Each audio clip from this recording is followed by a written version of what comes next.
each other. And I'm sure as you were driving around Polokwane, you have not been encountering any pothole.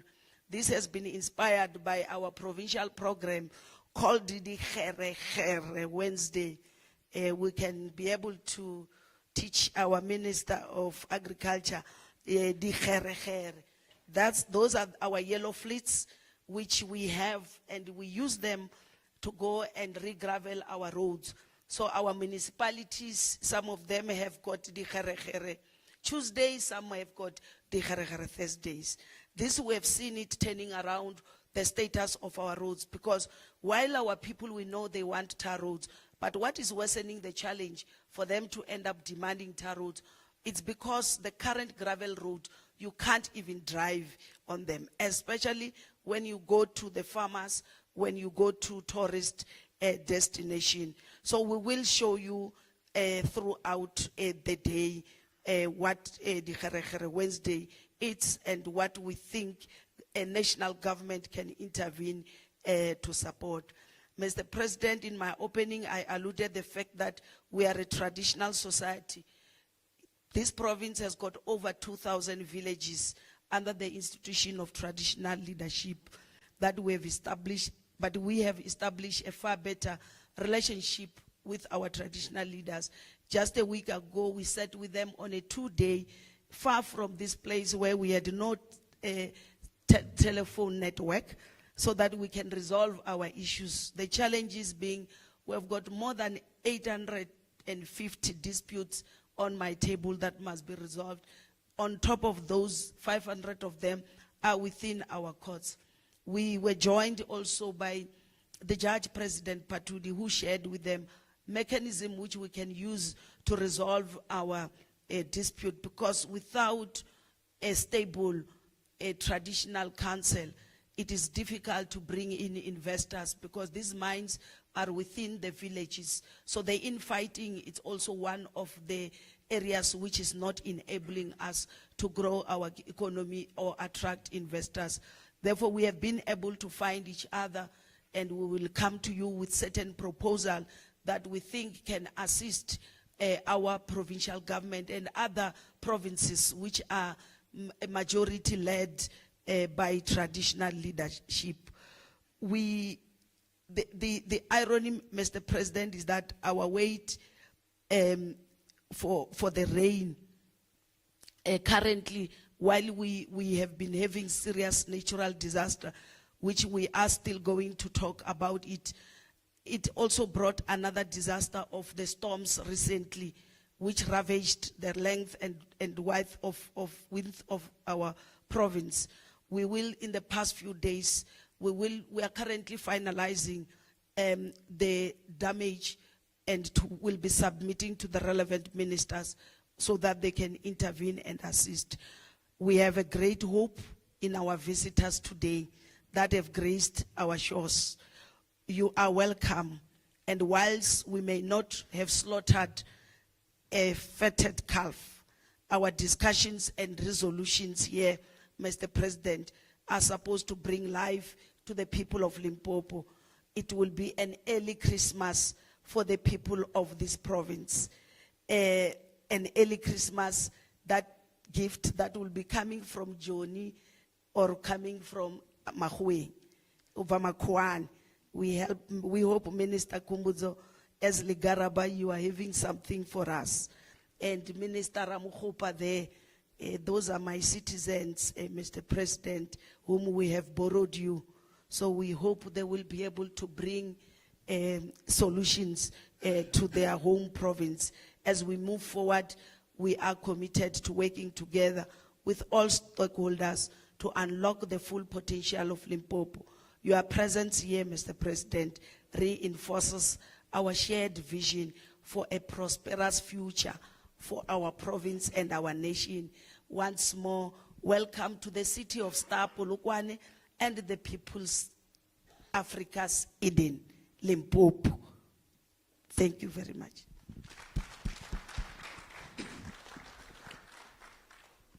Thank you very much, Honorable Premier, for the kind and warm welcome that has given us a broad view of the province of Limpopo, while we are still going to share the details in the following session. On that note, His Excellency, may I invite yourself, President, to make your opening remarks in the first session.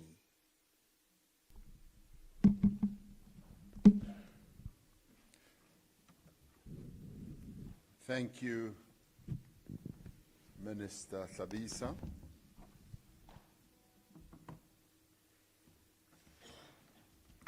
And Premier of Limpopo, Dr. Ramaphosa, ministers and deputy ministers who are here present, MECs,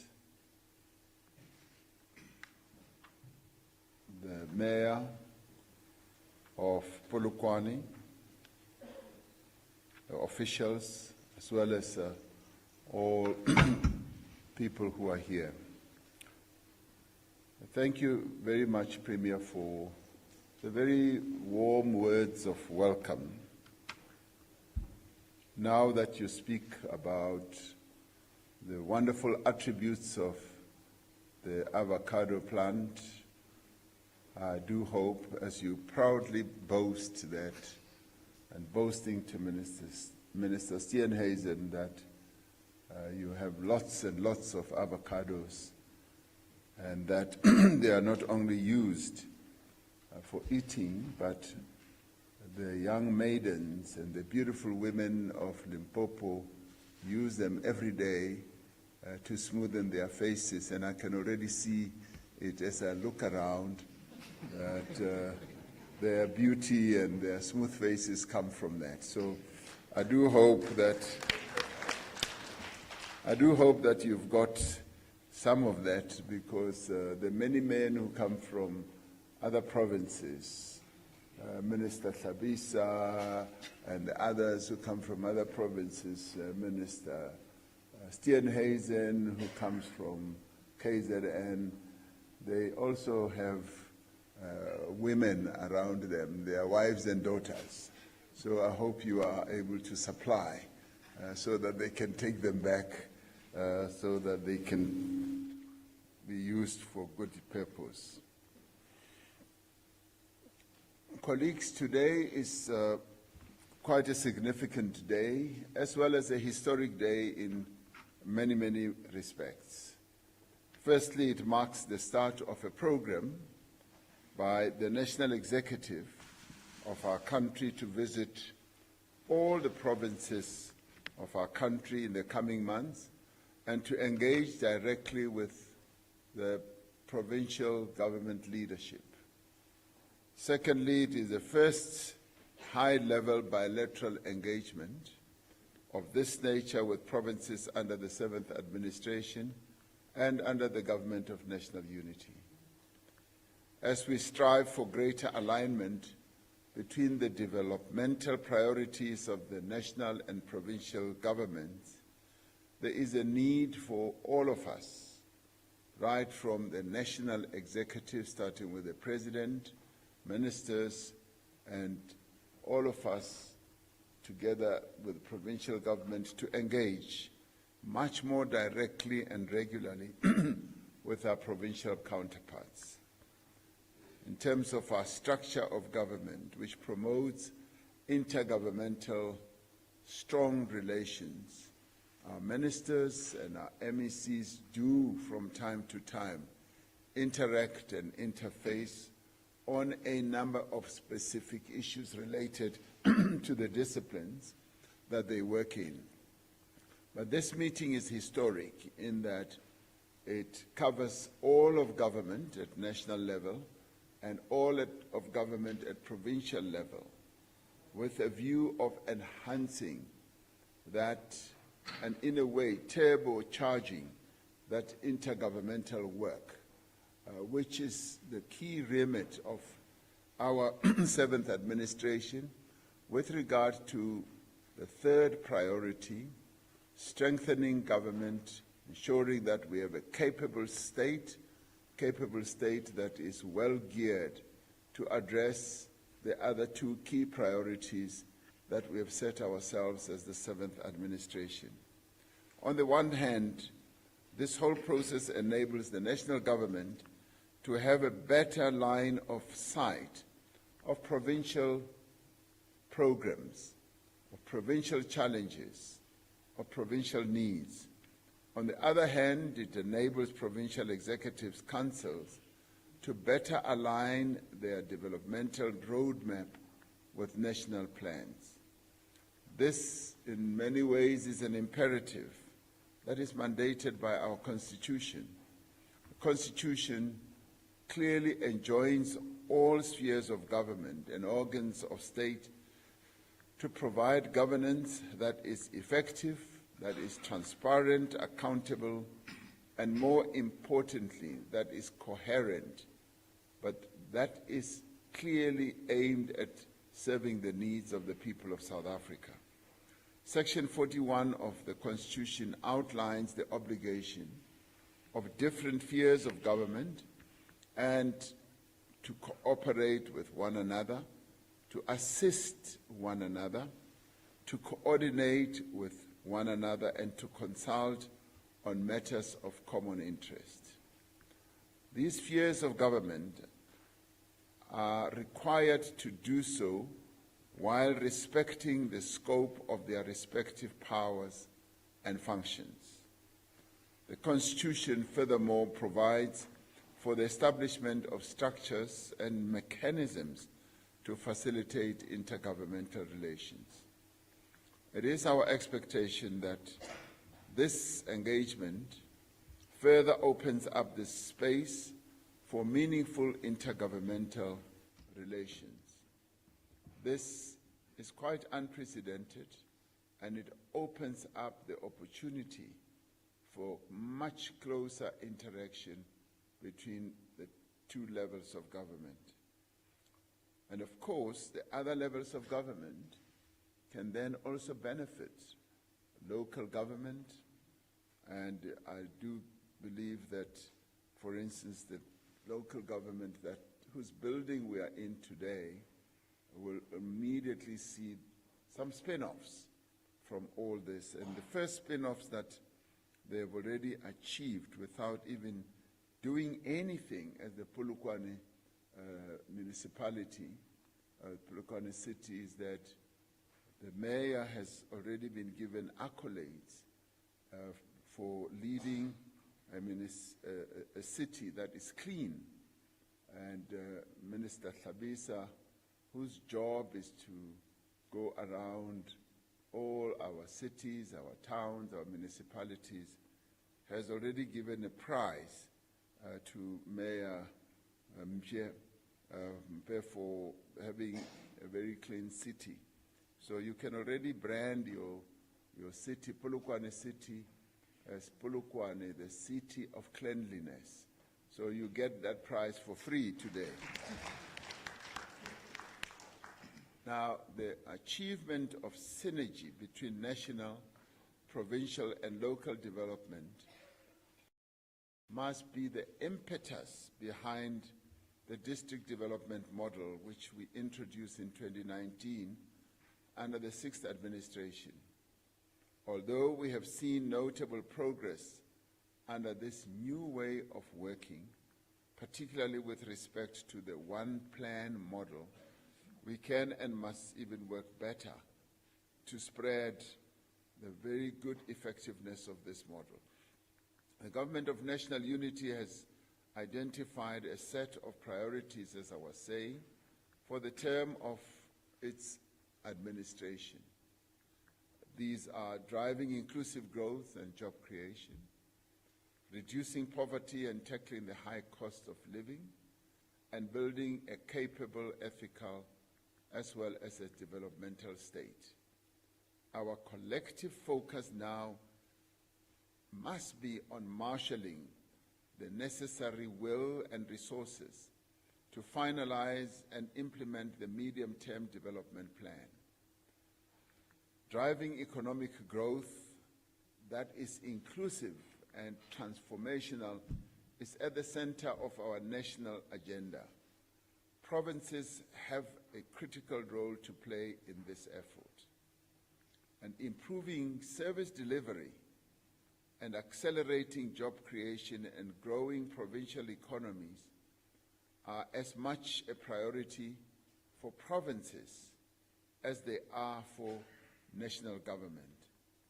Now, what will be critical in the coming months is going to be a razor-sharp focus on the actions that we all need to take to enable provinces to leverage their respective endowments, be they avocados, be they minerals, be they citrus fruit rather, be they any key endowment that they have, to maximize and ensure that that endowment is more effectively utilized for economic growth.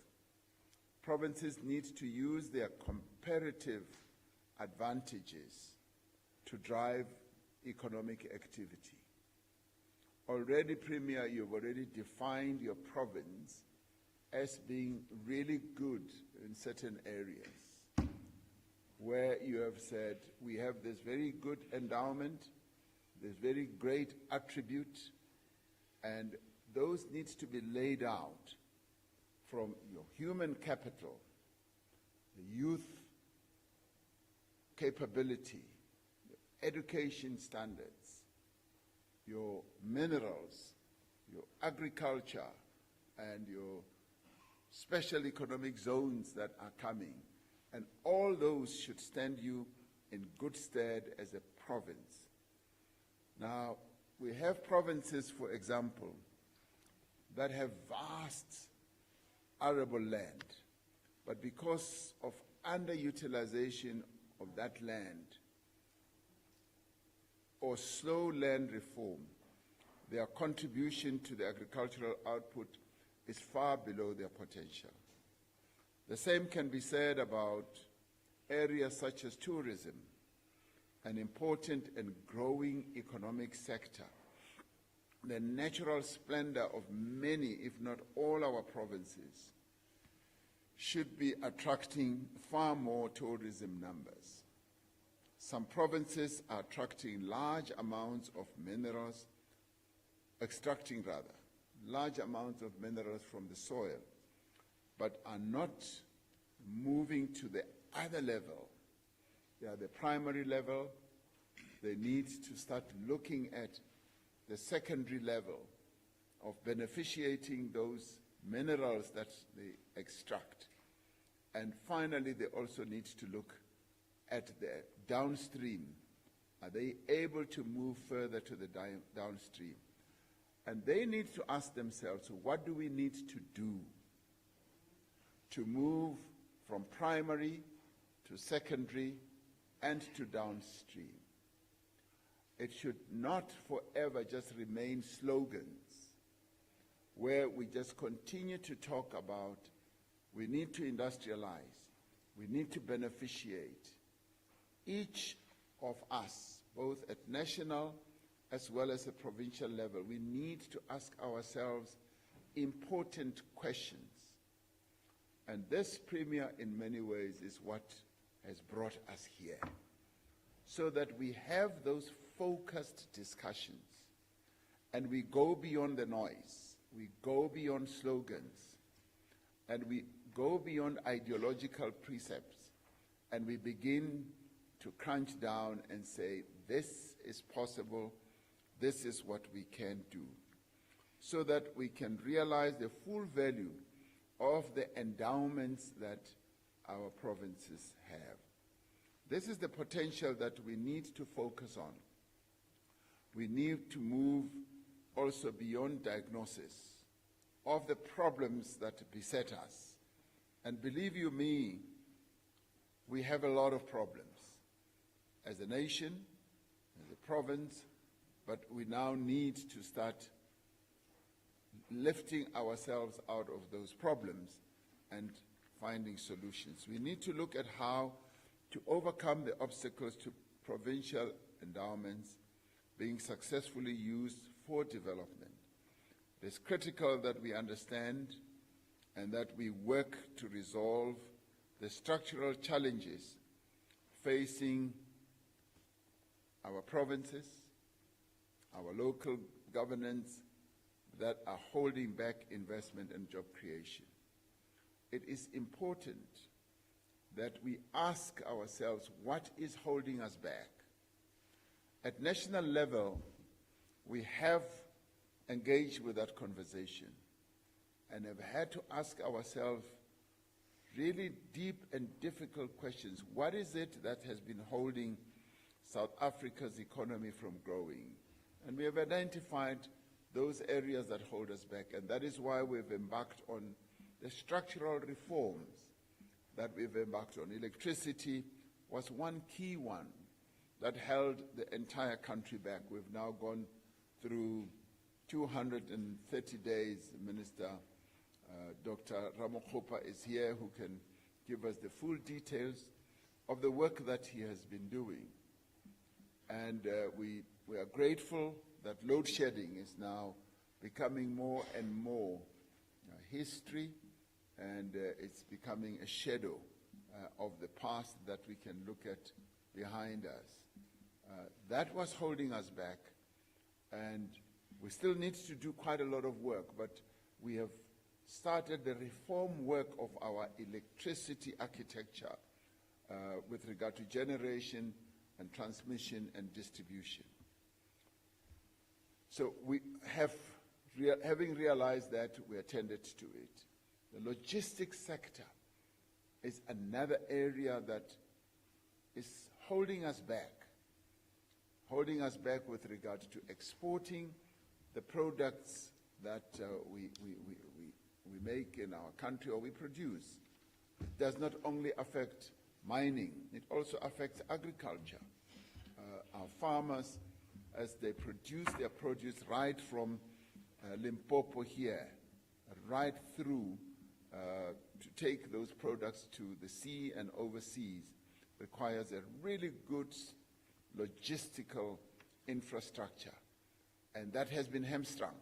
So it's something that we are now addressing it together with other key role players, labor, the private sector, and we are harnessing those capabilities that they have, their money, their skills, and their innovation and their knowledge. And another area, of course, that has been hamstringing us is in water. And I'm sure that in the course of the day, you are going to tell us about the challenge that you have in this province on water. It's an overarching problem throughout the country for both water for our communities as well as water to be used for productive purposes in our factories, in our mines, and in our industries. So water is another problem, and we've had to introduce real serious structural reforms where it used to take 3 years for people to get water licenses to utilization in manufacturing and in industry, just to make sure that their operations work well and they can create jobs. That used to take us 3 years. We've now brought it down to 3 months. And of course, the issue of crime has been a major area that we need thorough and deep-going reforms, which we are working on corruption as well. So the reforms that we've had to embark upon, which we noticed at national level, are what is now the program of the Government of National Unity. But what I'd like you to do at the provincial level is to begin to sit back and ask ourselves, what is it that is holding us back as a province from moving ahead and generating growth? So that your growth here, economic growth here in the province, goes beyond 0.5%. It goes to a higher level so that we can boost growth in the province. it requires the very difficult conversations that we also had at national level. But it also requires that we harness the various role players in the province. You can either mirror what we are doing at the national level, or you can craft a process of your own premier and set up work teams, task forces that will look at every niche in our province. What is it that is holding agriculture back, as you were saying? Is there something that Minister of Agriculture at national level can, together with his team, come and work with you? What is it that is holding the finer distribution of electricity, water, and all these other areas? And that is why we've got national ministers here. The others could not come because they are busy with a whole number of issues. Minister Mantashe, as you are a mining province, was meant to be here, but he is now working on another major project, and he tenders his apologies. Minister Nyonjo is here on the land reform process. We've had to ensure that we parcel out land where agriculture can happen in a more effective way in North.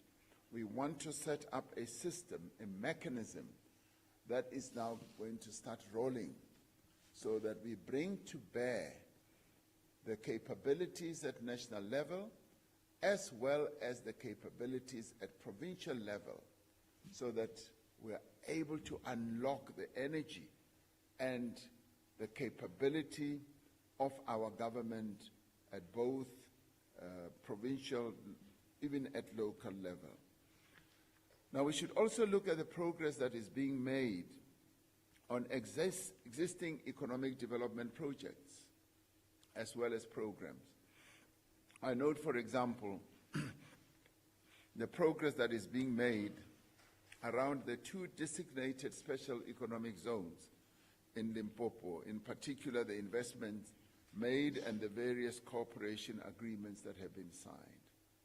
Now, as a province, you have identified 2 mega and major special economic zones, and those need to be mined, those need to be made to be brought to focus. Yes, you do need the cooperation at national level. You need to ensure that you do put pressure. You know, we often say that government moves slowly. We move like, you know, even a snail moves slowly, but government even moves much more slowly than that. So you need to be putting pressure that those special economic zones projects that you've come up with are taken now to a higher level. But you also need to identify what your actual role is going to be as a province in those so that we can unlock opportunities for the private sector to come and invest. Because what we need to divest ourselves of in our heads is that government has a big pot of money and it is going to invest. We must go where money is. The money is in the private sector. And there are billions and billions of monies there. We must go and unlock that money, bring it here, by creating the right environment and climate for those with money to come and invest.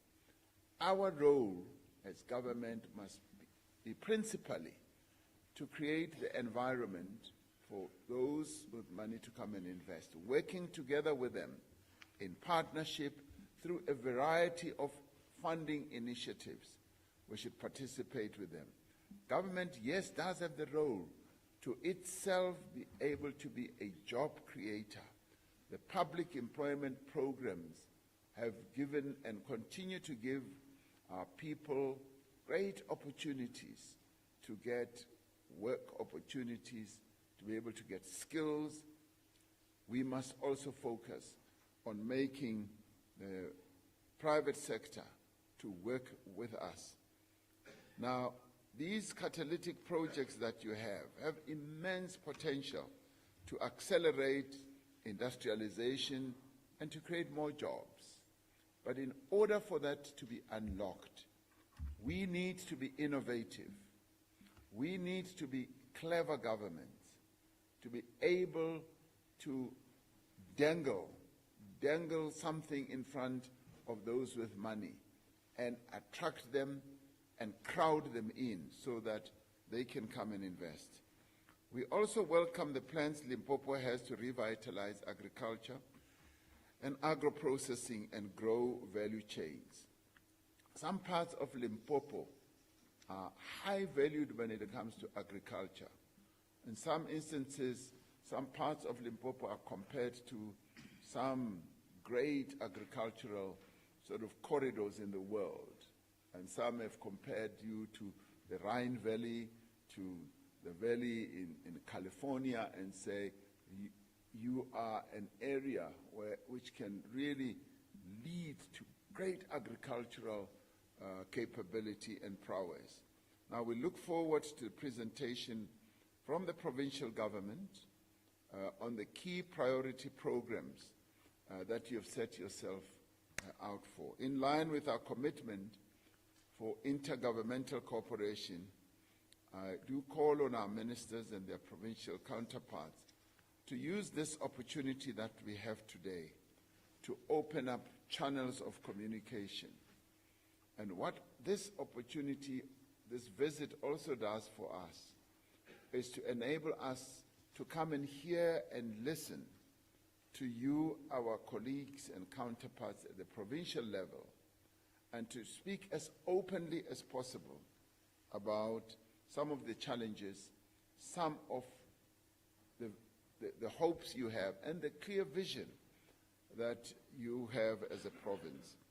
So this forum is to identify the interventions that are needed on the part of national government for provincial government to work better. As the presidency, we are also here to hear what must be done from our side to resolve bottlenecks and other challenges.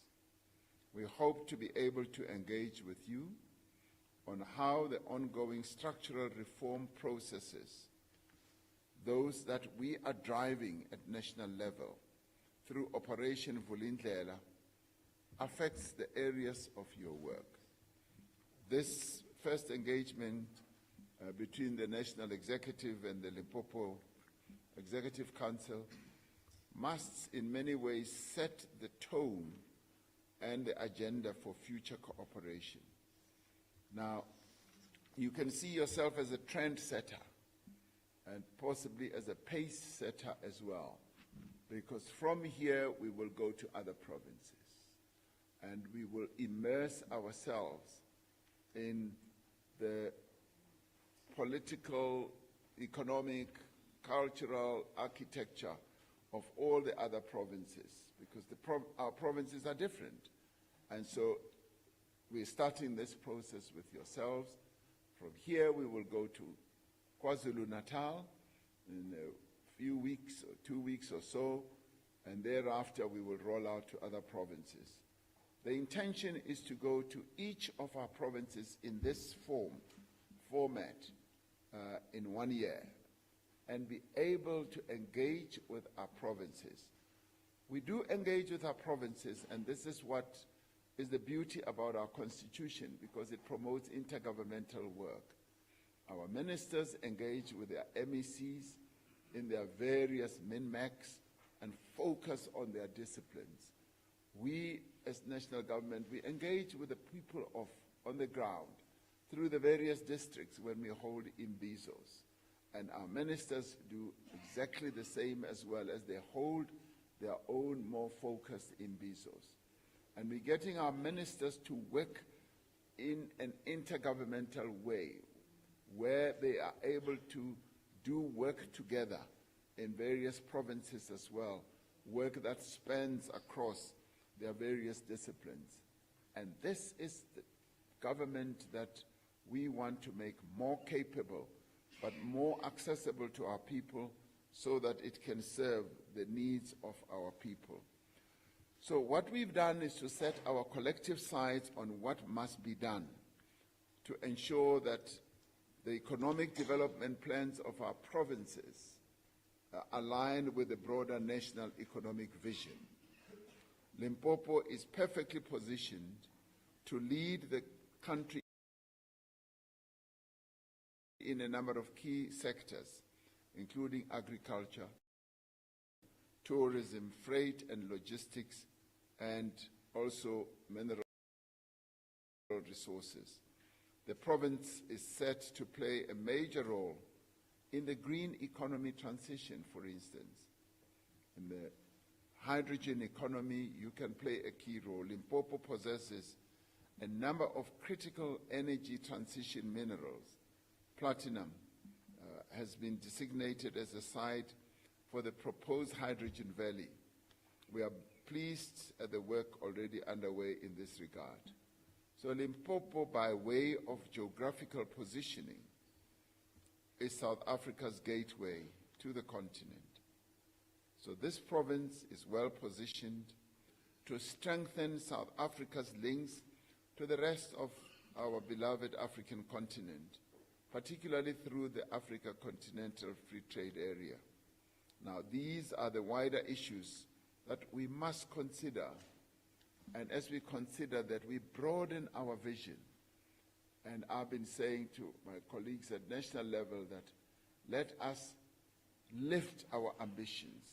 Let our ambitions be greater than where we are now. We must emerge from this engagement with a clear plan of action, and where it does not fall into place, I'd like to see our ministers and our MECs beginning to pick up the threads that will consolidate and solidify those plans.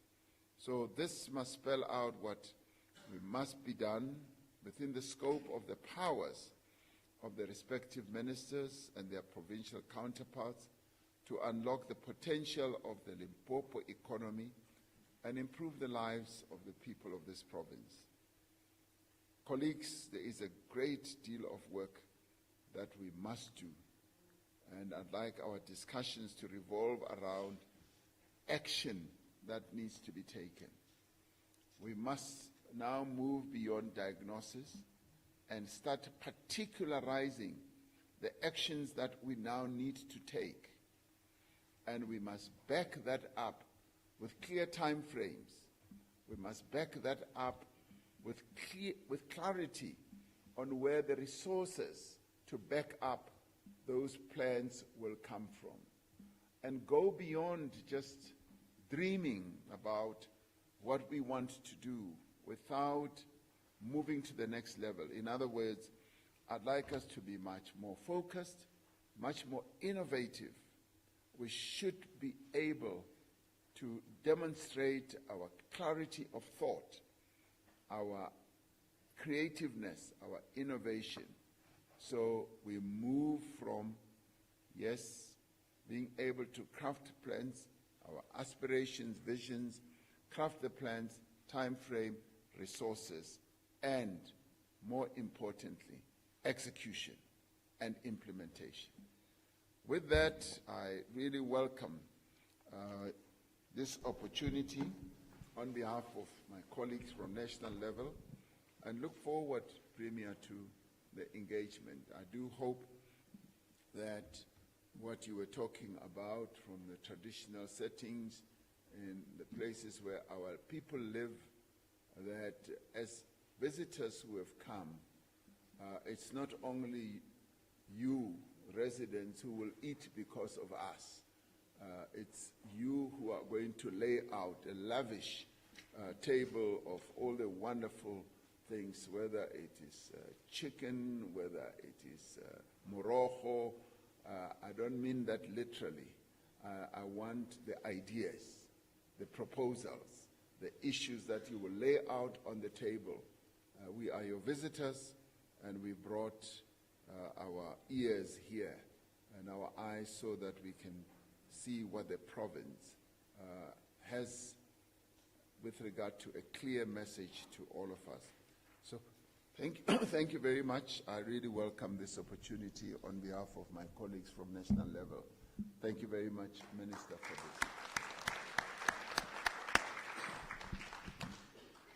this. Thank you very much, His Excellency. Can we give the President another round of applause? The President has mapped out the reason why we are here. And it is going to be a matter now of engaging to the actual work as has been guided. At this time, I'm sure the media has got the gist, and we will allow the media to round up